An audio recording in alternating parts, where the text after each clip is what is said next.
Hi everyone, welcome back to Farrand and Film. So today I'm bringing you a revision video for GCSE film studies for the Wave, or Die Welle if you prefer the German title. This is going to be the first of a few revision videos that I do sort of this time every year. I'm going to be doing general paper 1 and paper 2 ones as well.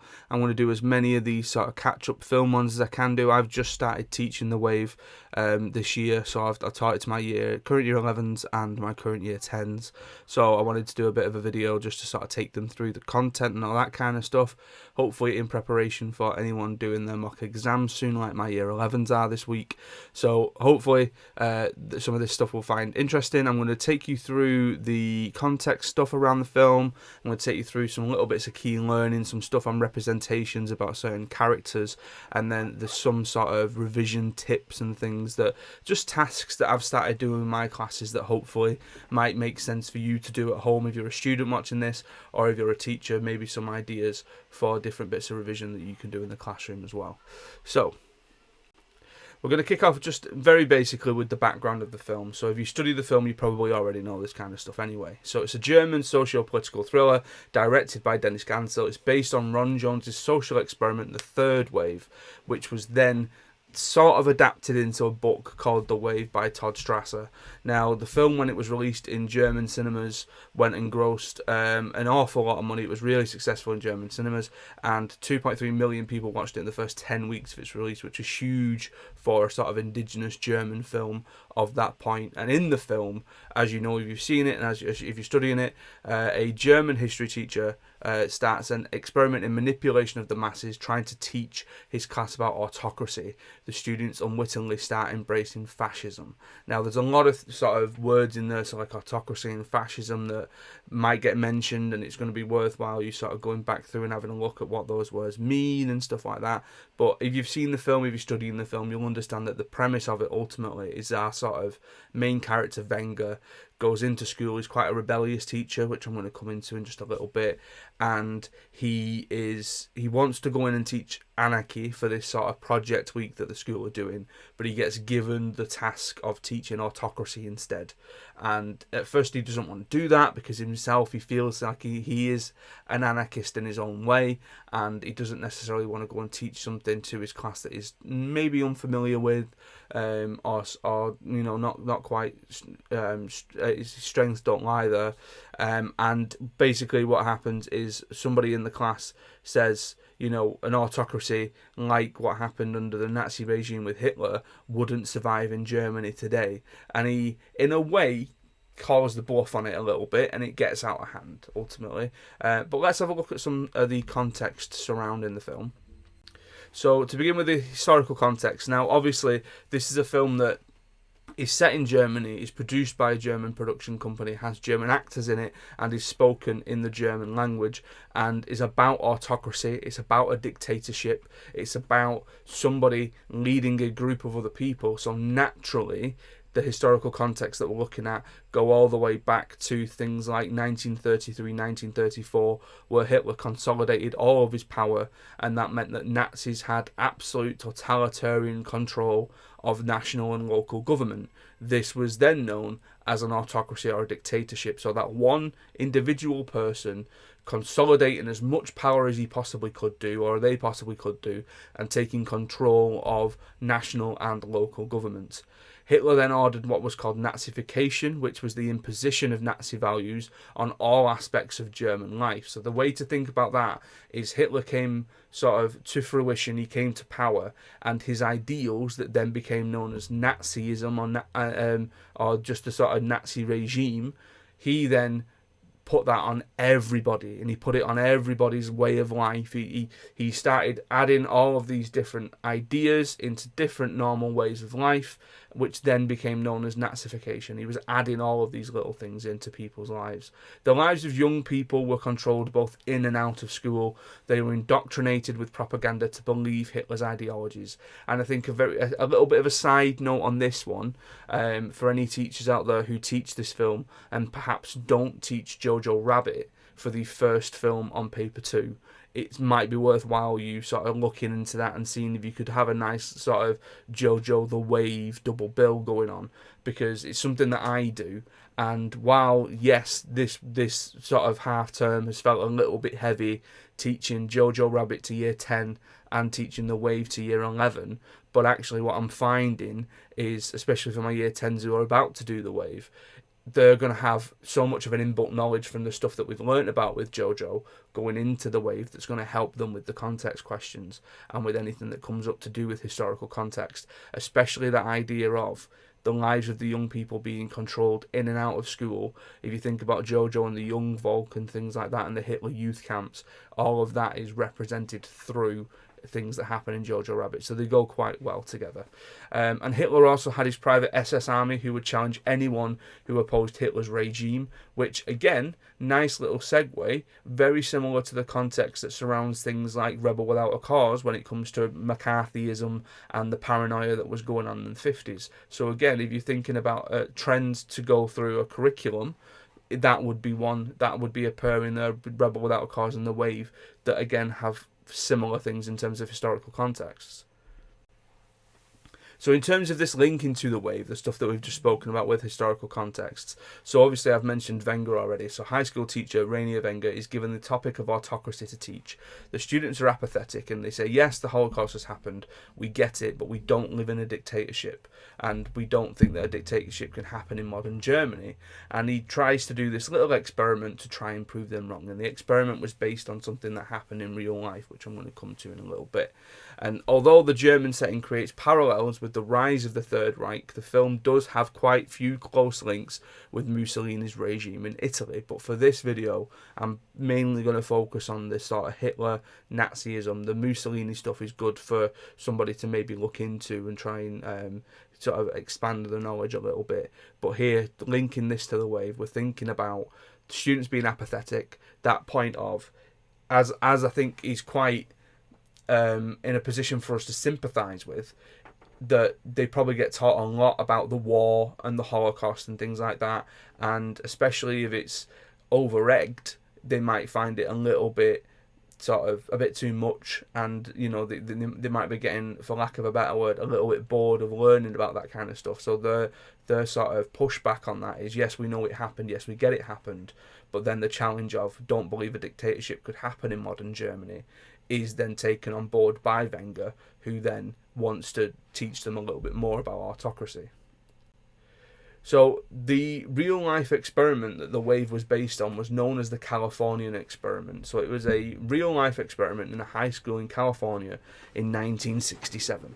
But the story obviously has much more relevance when it is relocated to Germany, because that's when we can bring in all the stuff to do with the Nazi population and Nazification and the regime and the Third Reich and all that kind of stuff. So what happened in this experiment is a teacher called Ron Jones basically tried doing something very similar to what happens with Wenger in the film. He makes himself the dictator of this situation, and it does get out of hand. And it's almost like a social experiment. Like, I think the word experiment, people hear and they think of like scientific stuff, but social experiments are incredibly profound as well, because this idea that someone is purposely trying to manipulate the way that people think, or looking at, especially in terms of like a school setting, this idea of like a common mentality amongst classmates is quite interesting to look into. So it was used to explain how the German population could have accepted the actions of the Nazi regime during the rise of the Third Reich and the Second World War.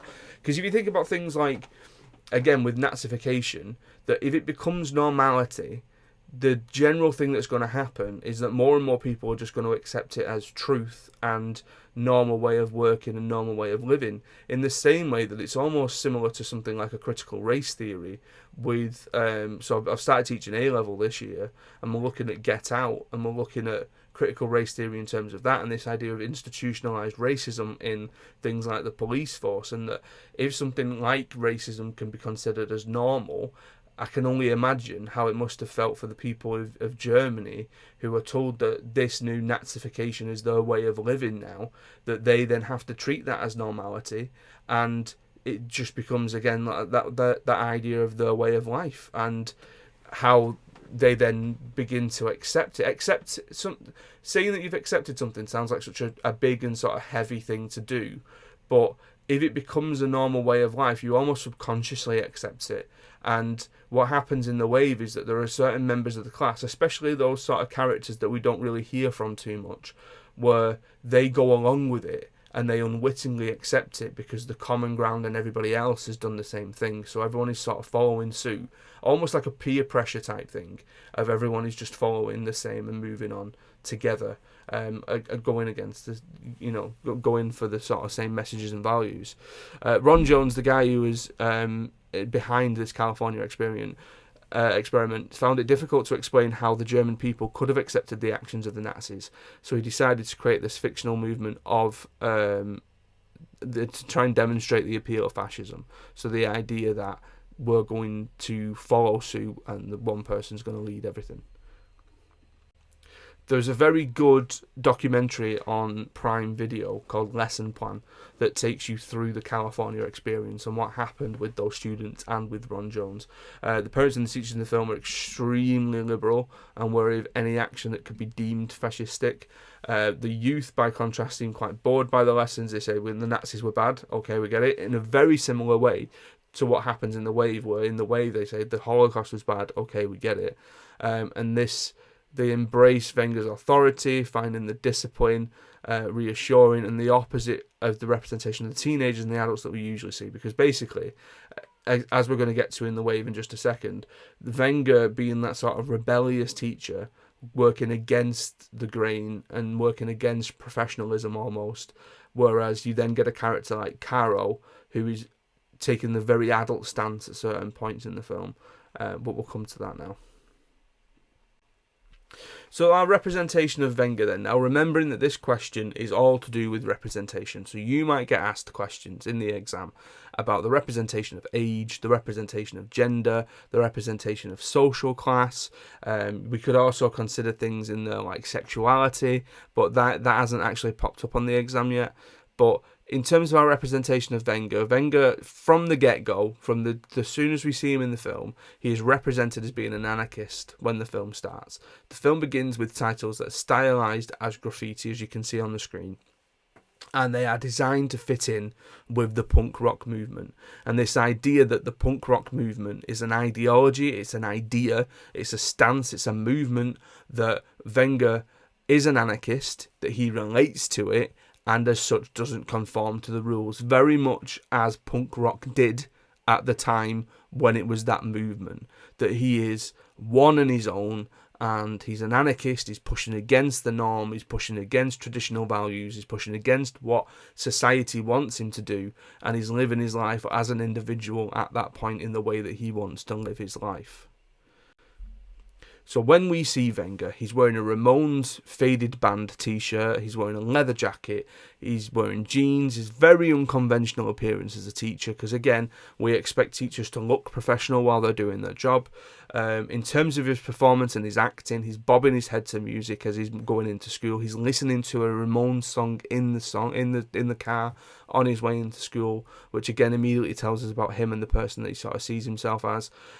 Comparisons with other teachers, if you're thinking about a representation of Wenger, there's a point where, and my class discussed this, where he's walking through what I would refer to as the playground or outside the school, and instead of going in the sort of same entrance as the teachers, he's almost purposely walking past all the students to make his entrance in.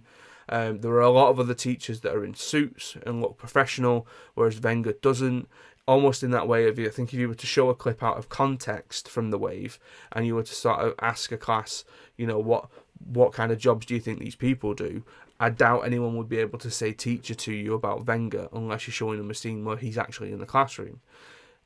If you think about the comparisons between him and the teacher who is Mr. Veland, Mr. Veland is the teacher who ends up being given anarchism to teach, and Wenger goes to him and sort of says, can we swap? And Veland is like, no, not a chance, it's not happening. I'm teaching this class, you can go and teach autocracy.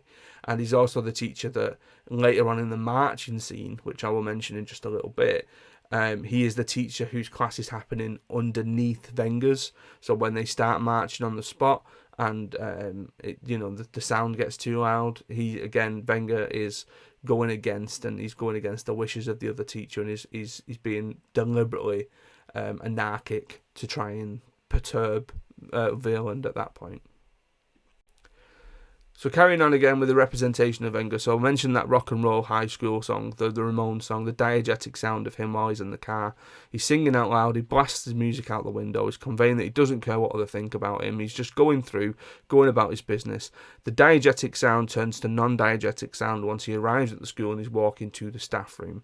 The non-diegetic music stops when he greets his wife, symbolising the dullness of school. So this idea that diegetic sound, so we hear his car radio, we hear his stereo going into it, he's listening to this song. When he gets to school, it changes to non-diegetic, because at that point the sound source has stopped in the scene, but it's bridging over and it's carrying over into the rest of the scene.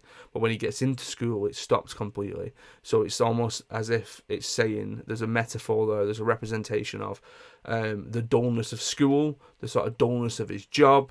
That is the thing that's sort of almost like shackling him to not wanting to be the individual that he can be or that he wants to be.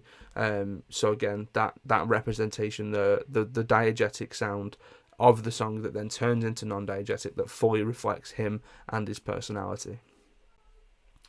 The representation of culture then, thinking specifically about the German culture. Now this is one that comes up quite a bit for question 2 on paper 2, that you'll be discussing somewhere along the lines of, I think one year it said people and or places, at which point if you were asked a question that asks you to consider 2 things or gives you an option of 2 things where it says and or places, always do both, never just do one of them. So if it was people and or places, my head instantly would go to, I'm going to discuss Germany as a general thing, as just a sort of place in general. And then in terms of people, I would then bring in representation of adults and representation of students in the wave. And at that point, I've got 3 paragraphs. I've got my 15 marker pretty much sorted, okay? But I'm going to come to some questions and answer structure in just a little bit. But more specifically in terms of the representation of culture, Hitler's enemies were particular groups such as Jewish people or other ethnic groups. And basically what Wenger does is he creates a divide based on topics being covered during project week. So it's not that he's trying to split up races or ethnicities or classes or religion or gender or age within the group. He's purposely thinking about ideology. He's thinking about the ideas that these people, that these students are going to latch onto, or the ideas that he's trying to put in their heads. So it's not a case of representation is prejudice in the film against an age or against a race or against a gender, but actually it's more to do with social groups. It's more to do with society. It's the division between social groups such as the anarchists and the autocrats. The marching scene highlights this, because what he's doing is he's trying to separate, he's trying to build a divide between these people who will follow suit and these people who rebel. It's the people who do what other people tell them to do and the people who think that they're going about themselves in their own way and are breaking away from tradition. If you think about the scene where the anarchists confront the wave in what looks like an overpass, and Tim reveals his gun for the first time. This is the social division that's happening. It's 2 sides of society. It's 2 key groups in society that are working against each other. Try and think of it like this, to use a bit of an analogy for football. It's Manchester United fans and Manchester City fans. There's a division in terms of their social group. It's not a division that is based on a female Manchester United fan and a male Manchester City fan, therefore gender gets involved. It's just to do with their ideologies and the things that they think about. So it's the division between the autocrats and the anarchists. The autocrats being the wave, the anarchists being the other key group that Wenger previously identified with until he began to teach autocracy, learn a little bit more himself about autocracy and get involved in it that way. So if you get a question on culture and you get a question on ethnicity, think about the division in society. Think about how that division is represented through things like the uniform that comes into play for the wave. That you're a member of the wave if you're wearing blue jeans and a white shirt. You're not a member of the wave if you're in anything else. Hence Carol being dismissed from the group. You're a member of the wave if you, somewhere along the line, get involved in the propaganda. If you're spray painting, if you're graffitiing on the sides of buildings, or if you're slapping stickers on stuff, that is then where you're a member of the wave. You're a member of the anarchists, again, if you dress similar to them, if you dress like a punk rocker, like the group that we see in the overpass. So think about it purely from a societal point of view. If you were to get a question on gender, yes, you can think about the difference in age between Wenger and someone like a Carol or a Marco or a Tim, and that division between the two. If you get a question on gender, you can talk about the differences between Marco and Carol. But if it's culture, you're thinking purely about social groups, anarchists and autocrats. Autocrats being the wave, anarchists being that other group that they sort of come to head to in the overpass. So more on the culture then. So Wenger offers the students something that they've been lacking, similar to how Hitler offered Germany hope, unity, and a sense of purpose. So something that students have been lacking is this idea of uniformity, is this idea of unity. And by Wenger going along with the wave and proving that an autocracy can still be a thing, he's given them something to latch onto, specifically Tim. The representation of Tim in the film is that he is neglected by his parents, that he goes home after the first day of the autocracy, and all he wants to do is he wants to talk to his parents about what he's learnt that day, what Wenger's done, and how much he enjoyed himself. And for whatever reason, his parents don't want anything to do with that, and they just sort of shun him off, really.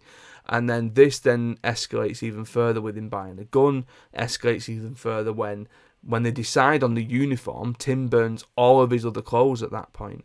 So this is the guy who's gone, he's been indoctrinated in the same way that Marco has, and the same way that to an extent Carol was, until she sort of dismissed it all. And to the way that Wenger has sort of allowed this to get out of control. And Tim is the idea of that one person has taken it too far. That one person has taken the idea too far. Shot reverse shot show the decide between the anarchists and the autocrats. So again, the idea of a shot reverse shot is that one scene would have been filmed over the shoulders typically of one group and then over the shoulders of another group, and we splice back and forth between the two in the edit. Now that shows the division between the two groups in the overpass scene, shows how they've been indoctrinated by Wenger to hate a certain type of people or a certain group, and the back and forth between the two groups shows conflict and conveying how they are pitted against each other. So again, if you're thinking about social groups, anarchists, autocrats, good thing to sort of look at in terms of their division. Representation in terms of age, again, this is a question that could come up. So the wave features some very interesting representations of adults and teenagers or young adults, some of who are quite stereotypical and some who add complexity or subvert our expectations of these age groups. Most of the adults in the film act appropriately and responsibly, Wenger being the obvious option. So most of them, responsible adults, as you would expect them to be in society. We do get a little bit of Marco's mum being quite sort of sexually promiscuous, which again goes against that sort of traditional representation for her. But Wenger is your sort of key one that if you were to get a question about adult characters, he would be a key one for you to discuss. Wenger's approach to authority is similarly unconventional. He's prepared to take risks in order to engage the students, even if this has terrible consequences. So he's purposely taking risks. It's that idea of, and I keep coming back to this, that after I showed my year 11s this film for the first time, they sort of said it's quite scary and frightening how much power a teacher holds. In that if I tell them that the sky is orange outside, they believe me until they leave the room and then look outside and look out of a window. Bit of an extreme example, but you know what I mean. The power that a teacher holds is that our job is to educate and our job is to inform the students on certain things. If we tell them something that is a falsehood, that is incorrect, that isn't true, they could believe that because they are trusting inherently in what we are saying. In the same way that Wenger goes to the front of this class and he says, look, we're going to do this thing. And because they trust him, because they respect him, they go along with it and they do what he asks them to do. And he, probably not necessarily thinking too much into this, rides the wave of it, literally rides the wave of it, and takes it too far. He adds things in, and it just goes from one step to the next, to the next, to the next, to the next. That as soon as they've designed a logo and they've given themselves a name, all that you're going to want to do to spread the word about that is put the logo in certain places and put the name in certain places. Become known as the Wave, become known as this group. And very quickly, and the reason why we get told the day so often in the film, where like it'll pop up and say Monday and it'll pop up and say Tuesday, is because the film is trying to show us how quickly all of this got out of hand. And that links back to the representation of age, because it's almost an abuse of power. It's an abuse of his authority. It's an abuse of the trust that the students have in him, and that comes with age, that comes with life experiences, and it comes with a job like being a teacher. And I think a representation of age question would be extremely interesting to discuss the representation of Wenger, of Carol, and of maybe someone like a Tim, with Carol being that strange bridge between the two, that Venn diagram of an older person and a younger person, in that Carol is probably the same age as Tim, but she has quite an old head on her body, especially when she looks into going against the wave and delivering leaflets about them, and sort of being essentially what Rosie is in Jojo Rabbit, a member of the German resistance. She's a member of the wave resistance at this point in this film. So again, based on the representation of age, so the representation of young people is also complex. In some ways, student characters follow many of the stereotypes that are familiar from other high school movies. So we do have the jocks. The jocks are typically the lads who play in the water polo group, or team, I should say, the popular girl and the bullied outsider. However, the initial classroom discussions, they reveal themselves to be also thoughtful and impassioned. The ease at which they are manipulated into a neo-fascist group can be seen as showing teenagers as innocent and gullible, but could also reflect young people as a cohesive social identity. So there's a mix that's happening there of teenagers being innocent and gullible, teenagers being easily influenced and easily manipulated, in that someone can tell them something, like I was just saying, and they can believe it and they can take it as truth. But in the other hand, it's also teenagers being so cohesive socially, being a group socially, wanting that uniformity, wanting to sort of follow the trends, that is also a negative as well. That if you have, for instance, a group of 4 friends who are really close-knit and together, all it takes is for one of them to go, oh, I'm really on board with this, I like this, for another one to do the same, and then at that point you have all 4 of them. And once you have the popular kids doing it, the less popular kids, or the kids who aspire to be the popular kids, then also follow suit. And it's just a snowball effect. As soon as you have the sort of loudest person in the room believing what it is that you're saying, everybody else will then follow suit. It's almost like a learned societal position. It's learned personality in a weird way, that as soon as someone says, oh, that song's really good, and somebody else says, oh, I really like it too, there then becomes an atmosphere of, oh, actually everybody likes it. And I think, especially for teenagers, it's quite abnormal for a teenager to be that one voice that goes against the grain. I think usually what happens is people try and just follow suit with everything. And again, that's where the representation of age in the wave comes from, because all it takes is a couple of people to latch onto it, and then at that point you've got an entire class, and by the end of the film you have an entire auditorium full of teenagers who were all following suit with Wenger's ideals. When it comes to gender, just like I was sort of mentioning about age, so in terms of gender, it seems that the only female characters, or that it is only the female characters that sense the danger in the experiment and try to challenge Wenger. So at first, Kara and Mona are the only students in the class to resist. The second is Wenger's wife, Anki, who voices her early concerns and eventually leaves her husband because of what the project has done to him. This seems to reinforce stereotypes of women being more sensitive than men, and also male desires for power, control and authority. So that idea that men are slightly blinkered in the film in that Wenger's enjoying the attention, he's enjoying the relationship that he's getting with his students, and he's enjoying possibly the position of power and authority that he's putting him in, and he's becoming difficult to sort of engage with outside of that. Whereas the female characters, thinking about specifically his wife Anki, she voices her concerns and he shuns them off. He wants nothing to do with them. But then if we think about someone like a Kara, and it's not even Kara, it's Carol, I don't know why it says Kara on there, apologies. She fights back. She fights back against the fact that she changes into the uniform, or the sort of the white shirt and the blue jeans, and her mum says, "Oh well, you look like a nun." And straight away she just doesn't want anything to do with it.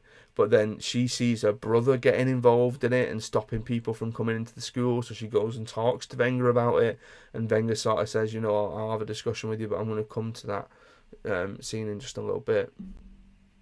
Specifically right now, there you go. So thinking about the changes in representation when it comes to certain characters. So this shot is it's one that me and my class have sort of done to death, really, in that it's an over-the-shoulder shot of Wenger looking down almost at Carol looking up towards him, just because there's a height difference.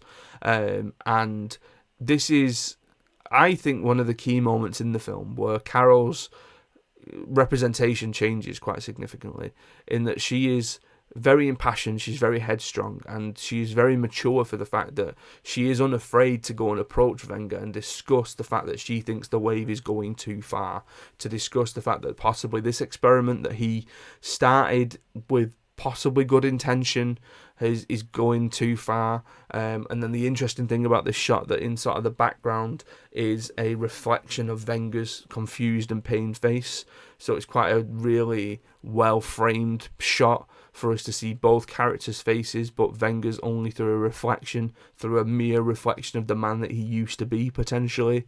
And Carol, I think, is the most important character in the film. I think that for everything that goes on with Wenger and for everything that goes on with Marco, her being the sort of resistance against it and the voice of this is going too far, I think does a lot and is one of the most interesting people to talk about, especially for a question in a 15 marker.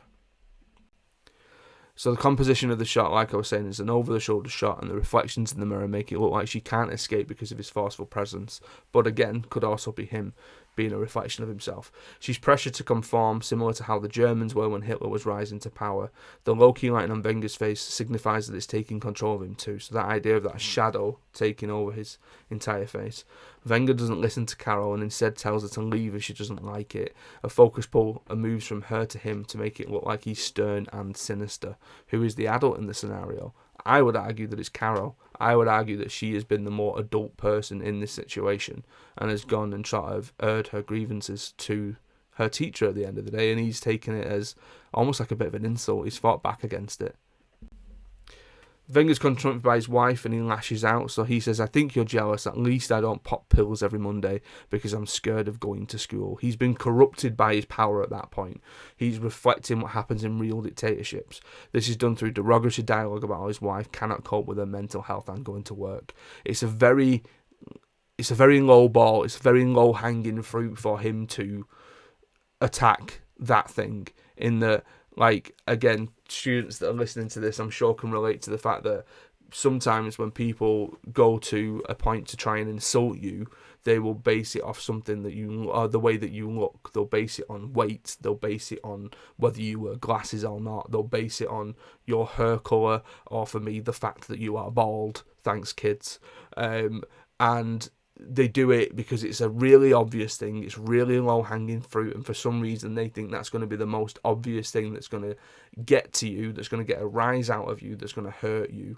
And he does it in a way where, yes, it's a low-hanging fruit to his wife, but at the same time, it's an incredibly mean thing to do.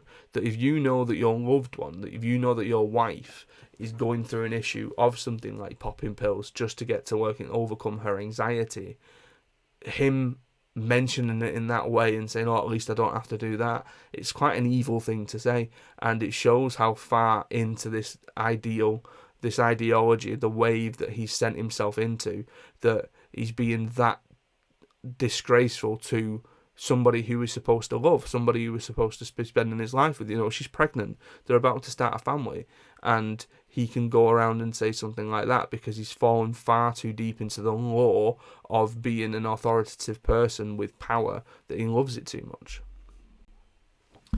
The establishing shot of the hall shows the extent of Wenger's influence on the students. The hall is a sea of white shirts conveying how many students have been indoctrinated. This is quite a striking scene and shot. The shot is taken from behind to symbolise that this could happen to anybody and emphasise the gravity of manipulating people into fascist systems. Note the similarities between this shot in the film and shots of like Hitler and Mussolini giving speeches as well, deliberately framed from the back so that we can see everybody standing up. They all do the wave, they all do the salute, and this is one of those things where, in terms of the marketing of the film is marketed with a poster that features Wenger almost doing a Hitler-esque salute, but it's more of a fist in the air, like Nation of Domination style for any wrestling fans out there. But we don't actually see him do that in the film. In the film, they do the wave, and they all sort of respond back to it, and he still does it at that point. But the sheer sort of number of people in that room really was striking the first time I saw this, where I was like, look at how many people have been indoctrinated, look at how many people have been affected by this, look at how many people have fallen into this regime, which ultimately that it is, and it all comes to head in this scene at the end of the film. So, thinking about potential questions then, thinking about things that might come up on the exam. So, this is an example question from the 2023 series. So, the films are there. So, Spirited Away now isn't on the paper anymore, actually. So, this is an outdated list. So, things like Girlhood and The Farewell have replaced Spirited Away and Let the Right One In. Sots is still there, The Wave is still there, and Wadged is still there as well. So identify one key prop used in the film that you have studied. This could be Tim's gun. This could be the gun where Tim says that he fires blanks, or it fires blanks, and obviously later on we find out that it doesn't, quite tragically. Describe how the prop is used to create meaning within the film. So again, it represents Tim going a little bit too far with certain things. What does costume tell you about one or two characters? Now, again, that question, if the exam board and if the exam paper says one or two, always go with two. Don't just do one. I have not marked an exam paper from my classes where someone has attempted this question, this 6-mark question, on what does costume tell you about one or two characters, where someone's managed to get 6 marks just by talking about one character. You will not have enough detail to do it, and if you are that person, please send it to me, because I would be very, very surprised and I want to see it. But do 2 characters and do 2 smaller 3-mark each sort of answers. And then explore how mise-en-scène links to the film, links to the themes of the film that you have studied. So the way that I'd sort of tackle this question is splitting your 15 markers into 3. Now, if you've watched my videos before, if you listen to my videos for revision or anything like that, you're probably well versed and you know by now that when it comes to a 10-mark question, I would advise you to split it into 2. So those 2 questions on paper 1. When it comes to your 20 marker, it's a little bit different, but you're looking at about 4 paragraphs there. And then when it comes to your 15 markers, ideally you're doing it as to 3 paragraphs. You're doing 5 marks per paragraph, and that's how you get into your 15 marks. Now, the one thing to do other than that is that it's all well and good me saying to you, yes, do 3 paragraphs, blah, blah, blah, blah, blah, but it's thinking about how you're going to separate what the question is asking you into 3 different areas. So the mise-en-scène could easily become props, costumes, and or settings, and then you need to link to the chosen theme. Okay, so it's thinking about picking an element of mise-en-scène, linking it to a theme that is relevant and evident in the film, and then discussing it. So you almost need 3 elements of mise-en-scène, 3 themes, if not the same theme, and then discuss it. So let's go through this then. So, exploring how mise-en-scène links to the themes of the film that you've studied. So thinking about, setting, the classroom, links to the theme of the abuse of power. Props, the wave stickers, links to the theme of propaganda. Costume, the wave uniform, links to the theme of indoctrination. Now, let's go through them a little bit easier than that, a little bit, bit more in detail to help you when it comes to revision.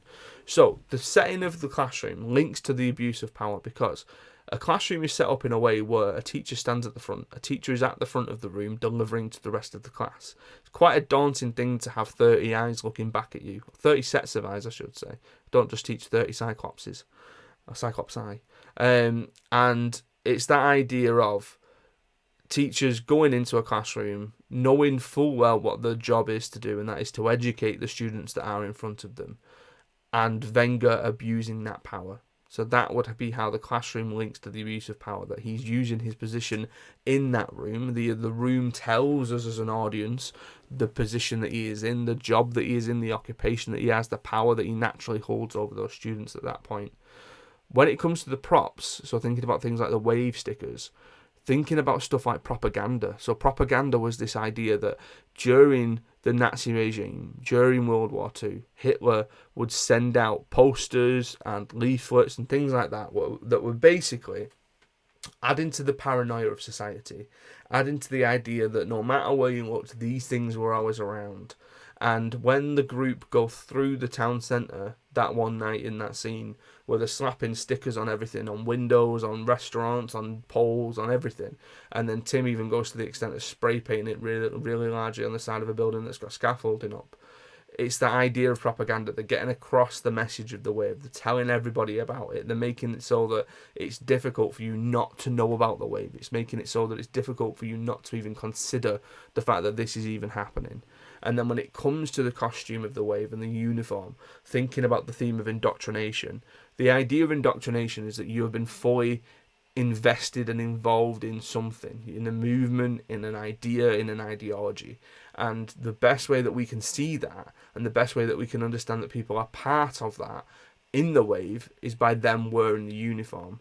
That if you were to show that auditorium as full as it was at the end of the film, and you had some people in the wave uniform and some people not in it, it wouldn't be as impactful, because at that point we think, well, it's not clearly affected everybody, because not everybody is indoctrinated, not everybody is wearing that wave uniform.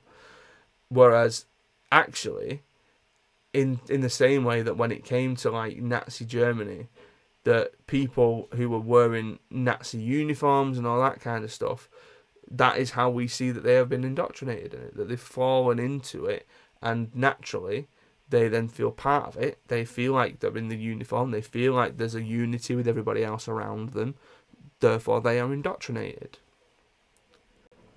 Now when it comes to your paragraph structure, this is a sort of, again, to try and give it a shorthand, I had a student refer to it as PISAG, but it sounds awful, doesn't it? So I would always start off by doing a topic sentence, and that topic sentence would basically outline what it was that you were going to discuss. In the event that for whatever reason, because your brain is going overdrive, because you're in an exam, you might forget what it is that you're talking about.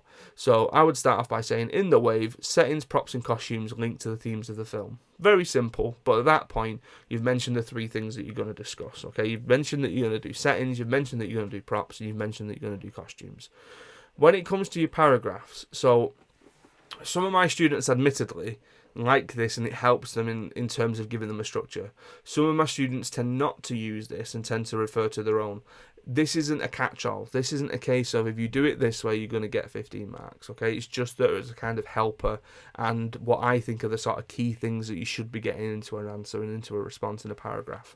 So the way that you'd go through it is you mention your point, you'd say what your point is, what point are you making, where it is seen, so then at that point you're referencing a key sequence, because if you do not reference a key sequence in any question that is over 5 marks, you get capped at about band 3, which is satisfactory, which for a 15 marker is only going to get you a maximum of 9, because you need to know, you need to reference your key sequences, you need to reference scenes in the film, okay? And most of the time, the exam question, the question on the paper, will reference, it will say make reference to a key sequence, okay?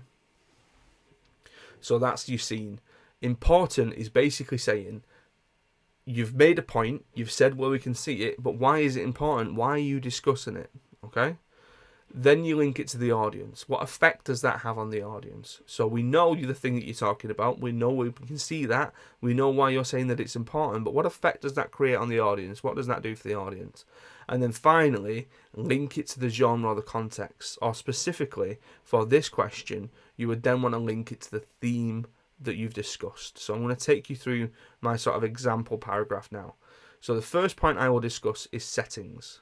Point done. This is best seen in the scenes that take place in Wenger's classroom. Okay, so at that point, I've mentioned Wenger's classroom. You might want to do something a little bit more sort of obvious or explicit that says, I'm going to discuss the setting of Wenger's classroom, or the first point I will discuss is the setting of Wenger's classroom. That might be better. Then when it comes to important, this is important because it clearly reinforces the parent-teacher dynamic. Why have I put parent-teacher dynamic? I mean student-teacher dynamic. Apologies, I may have written this on Parents' Evening. The student-teacher dynamic, whilst providing members of the wave with a safe space to meet and discuss their revolution. So it's important because it reinforces the student-teacher dynamic and provides members of the wave with a safe space. Okay, that's why it's important. As the audience, we begin to understand and we begin to see the influence that Wenger has over his students, specifically within the classroom, to further his chosen teaching method. So at this point, we're talking about the classroom, and we've said that it's important because it reinforces the dynamic, but as the audience, it allows us to understand the influence that he has over the students. When it comes to the genre, the context, or more specifically for this question, the theme, this links to the themes of the film, specifically abuse of power, as Wenger can be seen abusing his position of authority over the students in order to teach his autocracy, which directly correlates to real-life events of the Third Reich and the rise of Hitler. So we have gone through there, we have said that we're discussing the classroom, we've said the scenes that are in the classroom are the ones where he's teaching. It's important because it's the dynamics of the parent and the teacher relationship, the student and the teacher relationship. Again, made a mistake there.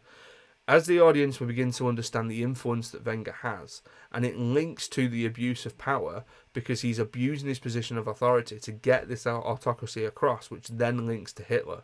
There's so much going on in that paragraph. There's so much that's been done there that, if I'm being honest, slight mistakes aside that are on the screen, I would see that as easy 5 marks. And then you would repeat the process for your props, you would repeat your process for the costumes.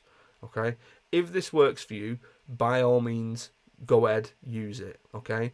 It might be that it works slightly and you want to tweak it. I've got a student in year 10 who was well versed in taking this but using it in a slightly different way. So he might do his genre stuff before his audience stuff, because it just fits the thing that he's talking about better, and it fits the flow of his mind better. Okay, in my mind, what you need to be doing in a 5 marker, in a paragraph, the first paragraph of a 15 marker, any paragraph of a 15 marker, is identifying the thing that you're talking about, saying where you can see it in a scene, because then at that point you're mentioning the key sequence. Tell me why it's important. Tell me how it links to the audience, and then tell me how it links to the genre of the film, or the context, or the themes, if that's what the question's asking. Treat that as you sort of link back to the question, if you will, okay? At that point, you're getting more than enough stuff in. I think that would, if you did that 3 times, you'd be well up the top band, okay? So hopefully that helps you in terms of a structure. Thinking about some useful revision stuff now, so I'm coming towards the end of the video. I'm noticing on the clock that it's 48 minutes. I do apologise that this is going to feel like I've actually taught you a lesson, especially to my students who already see enough of me anyway. So, one thing that I like doing with my students, because I think it's useful as a sort of getting down on paper and having this to hand, is the table that you can see on the screen now. And if you're listening on the podcast feed, I'll sort of take you through it and explain it. But it's basically a table where down one side you would have your characters. So you'd have Wenger, Caro, Tim and Marco, for example. Don't really need to do more than 4. You don't really need to go in depth with the entire IMDb cast list. Just do the sort of key 4 characters in any film that you're doing. And this can apply to any film that you're doing. I've done this for all the films that we've done with my students. And then going across, you have different sort of columns where you discuss specific things. So one of them is adjectives, and I enjoy doing the adjectives with my students because it gets us thinking about how they view a certain representation, which is obviously key for this question.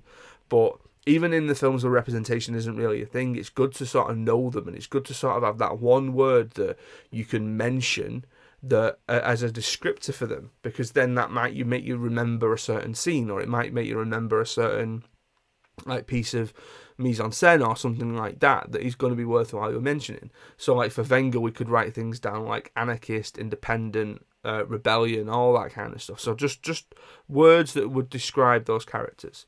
Then a costume. All this needs to be is a brief description of a really important costume. So like for Wenger, we wrote about the opening sequence where he's wearing his Ramones t-shirt. For Carol, we discussed the sort of the uniform, the wave uniform, where again, because that links to her character because she's rebelling against wearing it. For Tim, we actually wrote about him burning his clothes and his burning his costumes.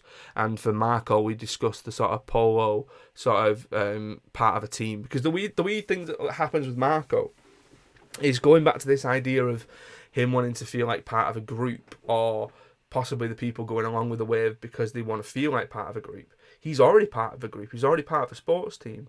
So he's already got that sort of weird uniform thing that's going on there anyway. So, and then when it comes to props, thinking about a key prop that you might write down for each character. So for Carol, we spoke about the sort of anti-wave leaflets that she goes around and gives people. For Tim, we put his gun down. I think for Wenger, we might have done his car, if not his house, because I thought his house was quite interesting to talk about. And for Marco, we did the propaganda. The propaganda anyway. And then when it comes to cinematography, thinking about a key shot, so for Wenger and Carol, you could do the one that we've already mentioned. For Tim, you could do the shot where he's just about to unfortunately shoot himself. And then for Marco, you could do that sort of conversation that he has with Carol where he unfortunately ends up hitting her in the face, because that tells us a lot about his character. And then for sound, the key thing with sound that I feel like I have to keep reminding students is that when you see a question on sound, naturally I think you go, oh, music, I need to talk about music, I need to talk about that non-diegetic soundtrack that was going on in the background. Talk about diegetic dialogue, that if there's an element of sound in that film and it is a piece of diegetic dialogue that is incredibly important to you understanding that character or understanding that scene or even the narrative of the film, mention that.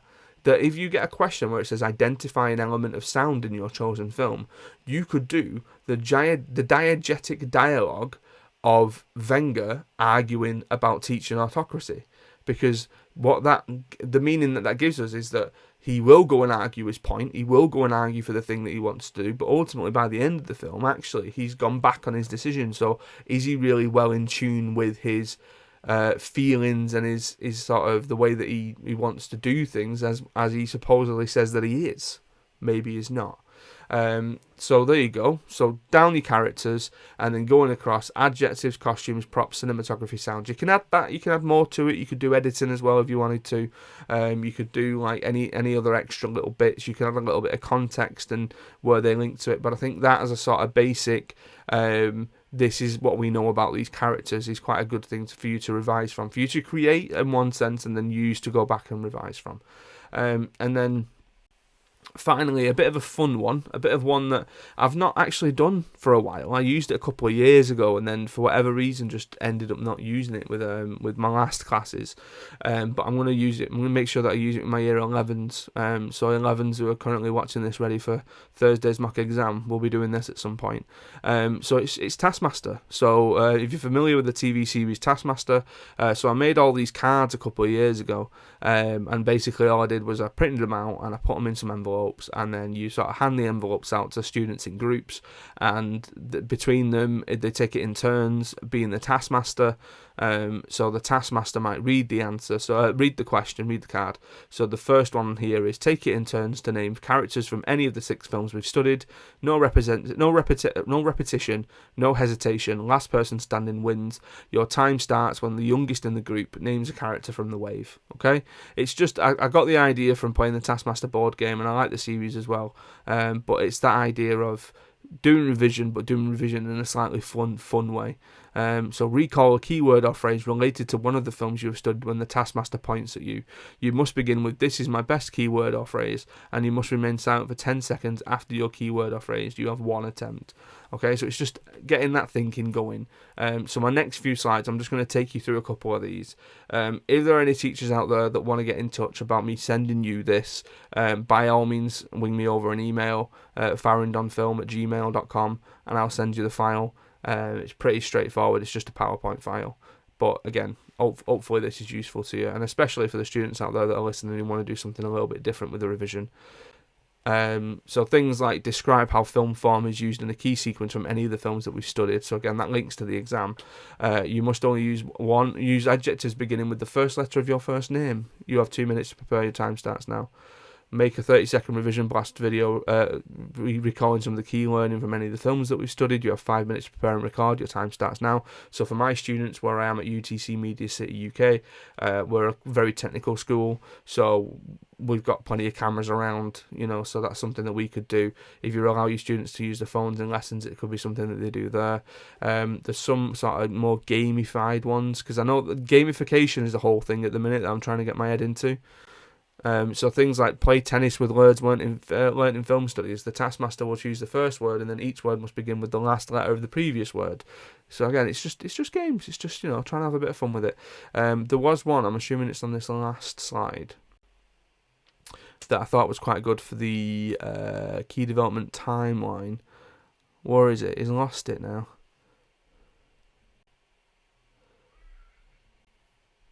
There it is. Recreate the key development timeline in picture form. You have 10 minutes. Your time starts now. 10 minutes. Do the timeline. Take a picture that reminds you of the jazz singer. Take a picture that reminds you of Toy Story. Take a picture that reminds you of Netflix. Just an idea, just interesting. So thank you very much for watching. Thank you very much for listening. I hope this was informative for any teachers out there who are teaching the wave and want to do some revision with the classes. I hope it was informative for any students out there who are revising the wave. I apologise that I've somehow managed to take 56 minutes doing this video. Clearly I had a lot to talk about, but I will be coming your way soon with some more revision videos, as I always do every year, to try and help our students along and any teachers along who are teaching the fantastic thing that is GCSE film studies.